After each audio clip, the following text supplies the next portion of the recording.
Hey, this is Tyler with TJack Survival. I'm out with Matt, and we're just practicing some bushcraft techniques. Gonna go out and play in the mountains and bring you along, so stay tuned.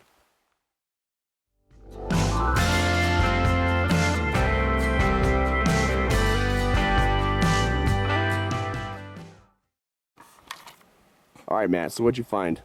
So up here in the Ponderosa forest, we have a really useful edible and medicinal plant, and it's right here below me. This is called Oregon grape.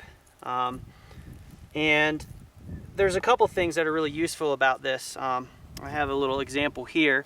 Now, it does have an edible berry that's out later in the spring and early summer. Kind of tasteless, not awesome, but really good for edibility. A lot of vitamin C in it. But one of the really special things about this plant, if you can see, this is part of the root. This yellow color that you see here, it is a very highly medicinal constituent that's in the cambium, or the living layer of the root. And it's called berberine, and what it's actually good for is any sort of stomach ailment, so internal infections and things like that. You know, even waterborne illness. I have friends that have used this to treat waterborne illnesses before. So would it help you with giardia? It would actually help with giardia. We have a plant similar to this that grows at a lower elevation in the pinyon juniper forest, which is more around the 7,000, 6,500 foot range. It's a larger bush, but it's exactly the same constituent. If you dig up a root, you'll see that bright yellow on it. That's called Fremont barberry. And I have friends that have actually treated giardia with that before, with a fair amount of success, actually. It's very good stuff. Sounds like a painful, not so fun weekend. Oh yeah, it's no good. Another thing about this, as you might expect, is this could be useful as a dye. As you might expect, you could get a really beautiful bright yellow dye for textiles out of this as well. But really good plant to know about. Cool. Well, thank you much. You're welcome.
So we are gonna spend the night in this area here, and there's reasons for this. So we're gonna be doing a pretty primitive kind of setup here tonight. We're gonna do some brush shelter stuff for our overnight here. And so, especially when you're using primitive materials, but no matter what your shelter is gonna be it a tent or a tarp, there's a few things you wanna think about when you're selecting a campsite.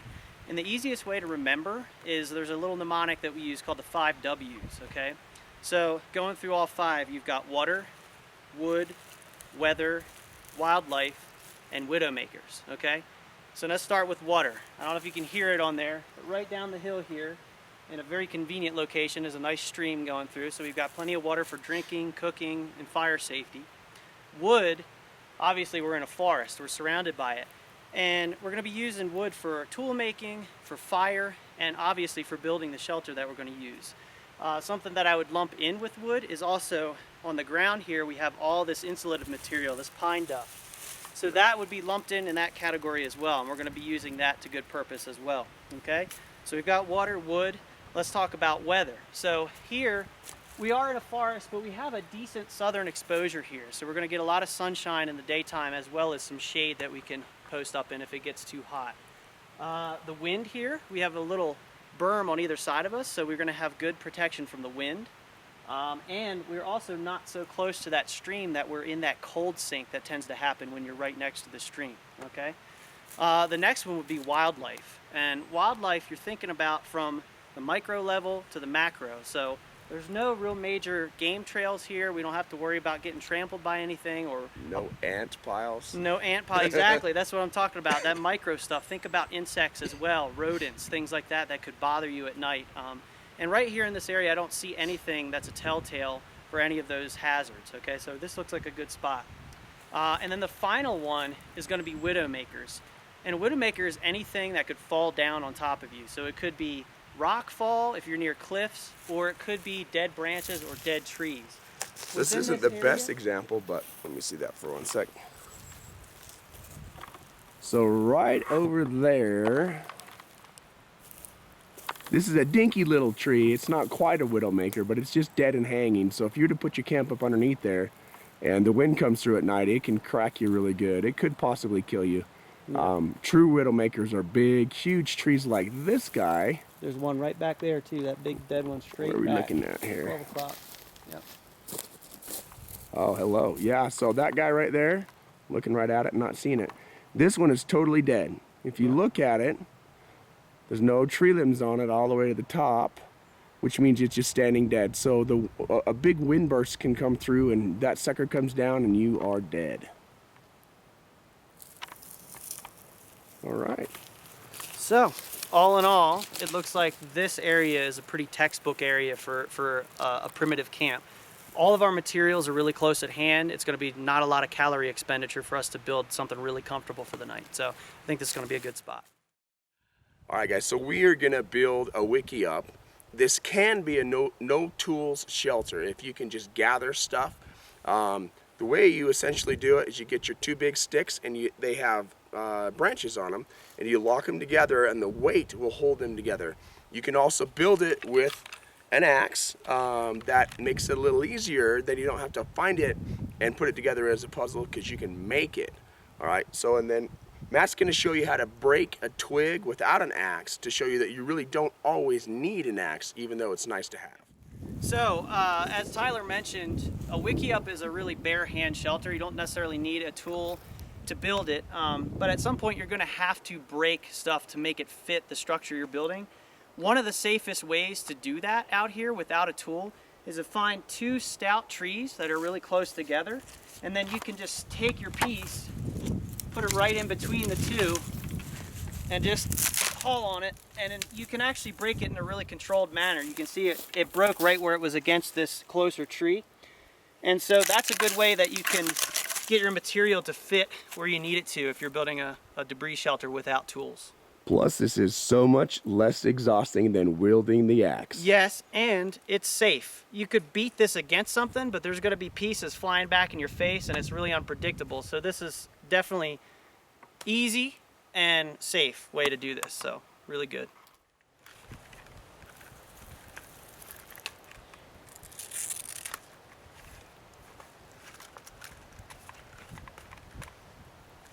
Yeah, I'm going to kneel down for this one too. Woo!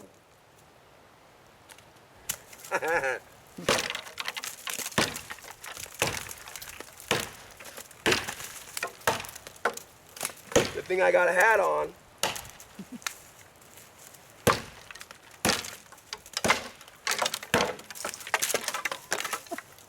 Maybe we should find That is the most dead tree I have ever put my axe yeah, into. you gotta be careful with these aspens. They'll rain on you. Nice. A little bit about why I am kneeling. You can cut standing when you have a really long axe that'll reach the ground.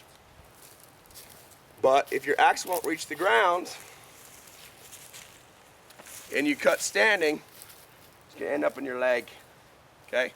So when you have a longer axe, you can stand and reach the ground and you're all right. This one's just short enough that I want to kneel down because if I tear my leg open with an axe in the field, good chances I'm dead and I'll bleed out before I can go home. So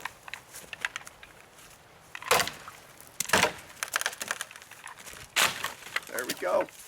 So we are in the process of harvesting some large diameter stuff for the first few poles that we need for our Wikiup shelter. This is an aspen, dead standing, nice and seasoned. It's nice and big in diameter, so I'm gonna go ahead and fell this for our shelter. I have this. Now I forget the name. It's a Stanley hatchet. Yeah, so this is a hatchet, an old refurbished. Actually, pull the handle thing off right there. What's that? Pull the mask off. Yeah. It's got the name on it. Right on. There we go. So I have this really sweet refurbished Stanley hatchet by Mike Sullivan, and we're going to do a dedicated review on this later, but I'm going to actually use this. This will be its trial run to see how it does cutting. But I want to talk a little bit about how my process for this to be as safe as possible. The axe is probably the most dangerous tool you can use in the backcountry, okay? And the shorter it is, the more dangerous it is. Because as Tyler mentioned, if I were to, just start hacking away with this and this glances, that handle's short enough that the glance could go into a part of my body, and it's likely going to be my knee or my calf. Bad news bears, so we don't want to do that. One of the best pieces of advice I've ever gotten on axe safety, especially with a shorter axe or hatchet, is to cut from a kneeling position, okay? Tyler already talked about that a little bit, but that allows me to stay about an axe length away from the piece. I can cut lower to the ground, so the stump's going to not be as unsightly, it's going to be more hidden. And it's also going to be much safer, because if that axe glances or doesn't go where I ask it to go, it's going to go into the ground and not into my body, okay? I'm also thinking about the tree itself. Where is it going to fall? This one has a pretty decent, it's pretty straight, but it's leaning kind of out this way, so I'm going to try to just have it go that way. And I'm going to get out of the way pretty quick. It is going to hit this big stump back here, but I'm going to cut this most of the way through, give it a shove, and then get out of the way. And you always want to make sure you have a good clear route to get out of the way of the tree you're felling, because sometimes if it breaks prematurely, it could barber chair and swing back towards you or roll towards you. So it's important to have a good escape route. And it's also important to look up and make sure there's not too much. As you saw earlier, Tyler was getting rained on, which when it's aspen sticks this big, no big deal, especially when you have a sweet hat like his that's going to protect you from it. But you want to make sure that it's the same thing as widowmakers with the shelter. You want to make sure that there's not pieces above you that are going to break down and fall on your head while you're chopping, because there's going to be a lot of jarring going on here. All right, so I'm going to go, with that said, I'm going to go ahead and start cutting here. See how this thing cuts. I'm going to do an initial low cut just to kind of get a line. I'm going to move up, and I'm going to start throwing chips. You can see how you want these big chips to come out. You don't want to just whittle away at it. You want to widen that cut as you're going to make sure that you're removing large pieces of material at one time, because it's going to be more efficient that way. Now the temptation too is for you to, instead of just going down at a 45, the temptation is for you to want to wedge it out and swing upward. Don't do that, because if that axe is going to glance, it's going to swing back towards your face. So you want to keep your angle downward. Flat is okay sometimes, but never up. Yep.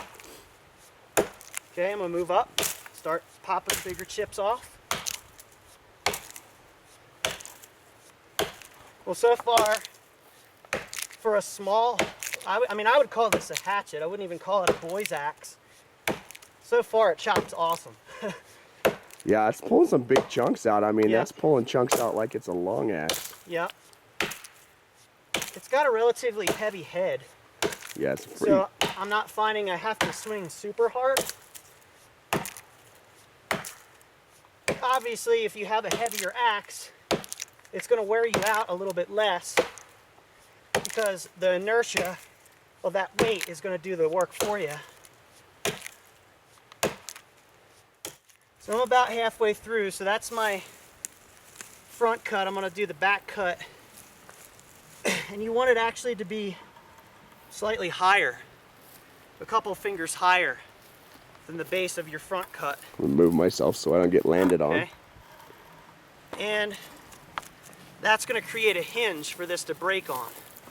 And once I get most of the way through, I'm just going to give it a shove and get out of the way.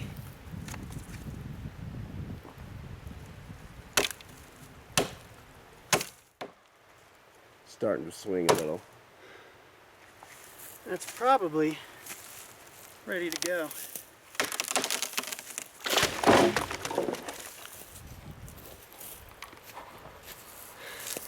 Jumped up. Whew! Pretty good. What's your thoughts on that little axe? Well, you know, catch my breath because we're at 84,000 feet.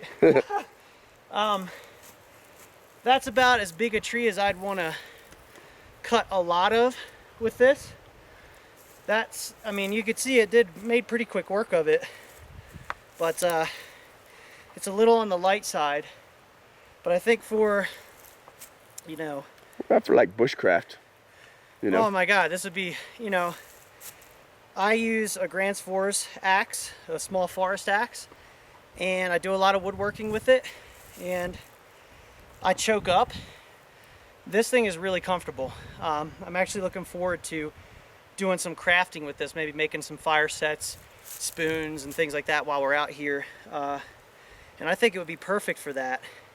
And for firewood processing and smaller diameter stuff, I think this thing would be gold. And certainly, if I were traveling out here, this is a perfect size. It's unobtrusive, it's not too heavy, and for the amount of work I'm going to be doing, it's definitely more than sufficient. So, but a little bit light for something that big.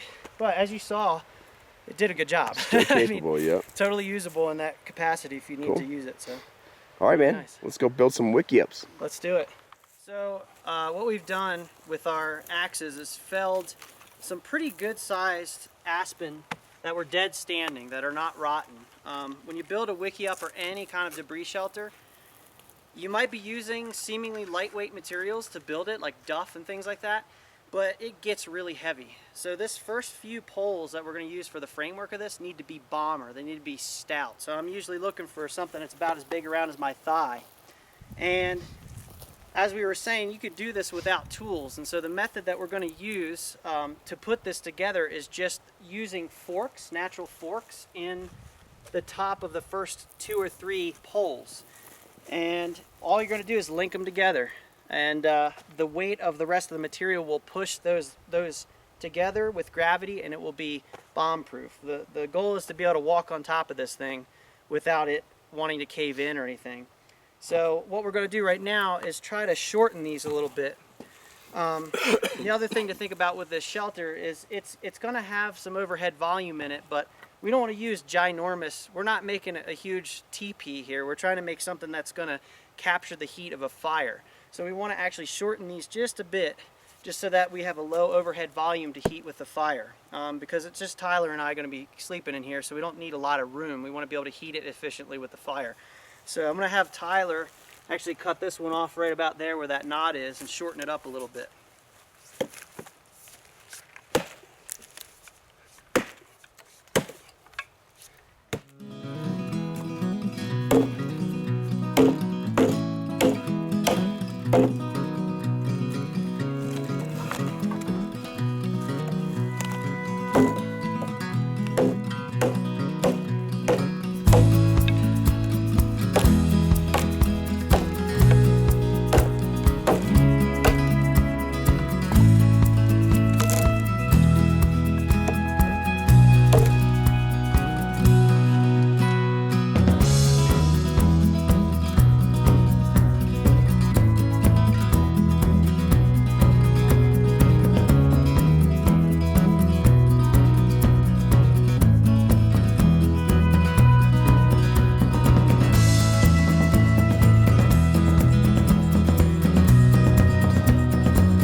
There's going to be much more weight than what Tyler can put on that thing on this. So making sure that it's stout. I mean, again, leg thick for those first few.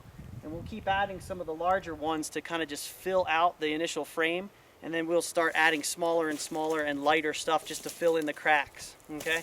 So I would be surprised if it didn't have thousands of pounds of weight on it once it's added, probably multiple thousands of pounds. So just think about all that weight coming down on your head if you don't do it right. Exactly. I know of at least one story of a debris shelter collapsing on someone in the night and breaking their arm. And that would, you know, that's a likely scenario. So you want to make sure you're starting out on a good foot here with these big stout logs. All right, so we have our Wikiup frame pretty much in place. And you can see still we're getting more and more sturdy. Back up, try that again. Okay, go for it. It's getting more and more sturdy. You know, we've got more weight. You know, gravity's pushing that connection with the forks together more. So it's good and sturdy. All of these are nice and stout. So at this point, we're just basically starting to fill in the cracks. So we're going to use smaller and lighter material just to fill in the cracks and make a solid wall all the way around, all the way up to the peak. And then over top of that, we'll just use some slabs of rotten wood, just little thin slivers of material basically to fill in any other cracks.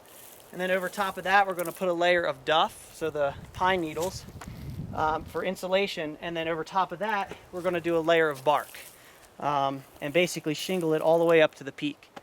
And so what we're going for is this nice, fairly small parabolic shape, enough for 2 or 3 people. And then we'll have an open fire with a reflector in the front to heat the inside for us. And then we'll put a bed of pine needles inside to sleep on. So and that'll be it. All right, guys, we got the bark pile. All of the gear over there. Matt's adding the little sticks into the little holes in there. I'll kind of take you in so you can see it. Just filling in holes, yeah. Just fill in all the little holes. And eventually there will be no light coming through this, or almost no light coming through it. And if you load this thing up, people have been living in these for tens and thousands of years or more. Long time. Hi, Braden, the cameraman. He's really here. And hard. There we go. All right, I'm gonna quit filming and start helping again. So you've been crawling in the mud. All right, so here's where we are now. So we've gotten all the cracks kind of filled in with just rotten slabs of wood, real lightweight stuff. Right over here, all around us, we have these old dead pines, like over there where Braden is. Big slabs of dead stuff that we can fill cracks in. So that part right there. Yep, that part being done, we've moved into putting a coat of duff on the outside for insulative purposes. And we're getting late in the day, so we're going to do just enough to give us a windbreak and insulate really well for tonight, and then we're going to completely bark in the whole thing with some ponderosa bark slabs that I collected. So normally if you had more time, what would you do? So if I had more time and we were going to be here, we're just doing this for fun. If this was a survival type thing and I knew for some reason I was going to need to be here for a while, I would get armpit to fingertip deep of duff on top of this thing for insulation, and then I would put my bark slabs on. And I might consider, if it were, we're getting to the point in the year where the snow's melting, it's warming up at this elevation, I might consider, in a real dire situation where I need shelter now and I need to be warm with not a lot of calorie expenditure, I would just build a debris hut just big enough for me to cocoon myself into. This is, you know, we've got 3 people here. We're going to be able to sleep in this comfortably, but we didn't want to make it overly large because we're going to be using fire to heat it. But in a real situation, I would build a very, very small hooch that I could just kind of burrow into the duff for the night, seal it off, and basically make a sleeping bag for myself out of this material. So this is definitely something that we could come back and use this over and over again as like a kind of a buddy campsite, you know, if you're bringing multiple people. So definitely keep that in mind. Okay. Okay, so what you want to do with this, as I mentioned, is you want to kind of start from the bottom and work your way up. And that way, the next course is going to overlap the bottom course by a little bit, exactly like shingles. And so as you're going, I mean, we're not being super scientific about it, but for instance, I see a hole right there. I'm just going to shove that up underneath that next course and cover the crack that's underneath. And what you really want to do is have it so any precipitation that hits those top pieces is going to channel down and just fall to the next piece, and make its way to the ground before it finds its way in any little cracks that it can infiltrate. So this is by no means like, you know, this is not a tarp roof. So it's not going to, you know, as it is now, it might not hold for a big rain, but a light rain, this will totally shed. Yep. As long as you're kind of following that principle of keeping your pieces overlapped from the bottom up. You gotta keep your beard looking good. Yeah, mine's gonna be here in about a month. All right, so we are pretty much in the final stage of the construction of our Wikiup. So basically we're just using ponderosa pine bark slabs here. And what we're trying to do, if this were a rainier environment, we would make sure that we were overlapping these really well. We're doing the best we can with what we have here. But basically we just want to start from the bottom, just like you would shingling a house, and work your way up to the top. And for our purposes, with the weather that we can expect this time of year here, we should be pretty well protected. Tonight we're going to have a clear night. So we want to be just basically insulated from the cold, from the wind, and we're going to have a nice fire in front. So this is pretty much it. Again, if you wanted a permanent camp or a semi-permanent camp in the forest somewhere, this would be a great option, and you could just continue to work on it as you use it and improve upon it. You'll figure out where leaks might be, figure out where you might want to add more duff. Yeah, so it's a kind of work in progress, but this shows you what 3 guys can do in just really a few hours. We had a really good location with lots of material, and so here we are. We actually finished before sundown. I'm happy about that. Yeah, now we can go make some bow drill sets. Yes, sir. So the way that we're collecting all of this pine needle duff is with VersaCloth. VersaCloth is just a type of cotton or wool that you can get from any fabric store. This is denim, cotton. I like the cotton because I can cut strips of it off and char it to make char cloth. You can get wool, it's warmer, whatever you want to do. So all you do is lay it out. First we've scraped all this up with sticks. Thank you, Braden. Put your piles into your VersaCloth.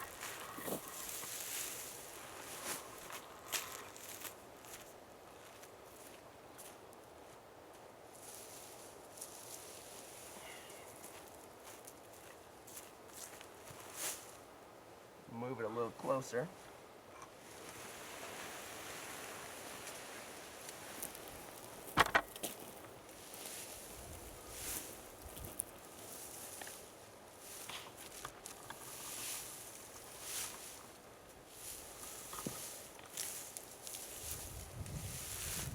Now I'll just pull up the 4 corners.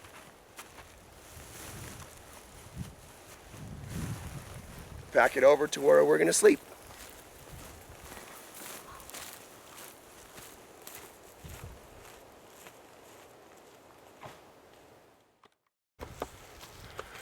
Okay, I'm breathing heavy because I just carried a bunch of heavy rocks, but we are finished with the Wikiup. Check that puppy out right there. Freaking sweet. Yay! We're sleeping comfy tonight, kids. Oh yeah. So I've got a duff bed layer. This is a log to keep it in. Got our main logs, duff, bark, and over here we got Braden the wood chopper, leaving some wood right there, and our fire reflection. But the most important part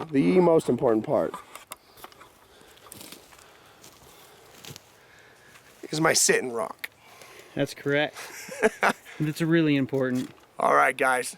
Thanks for watching. If you have any questions, leave comments down here below. I will get back to you. Hit the subscribe button. Thank you for watching TJack Survival.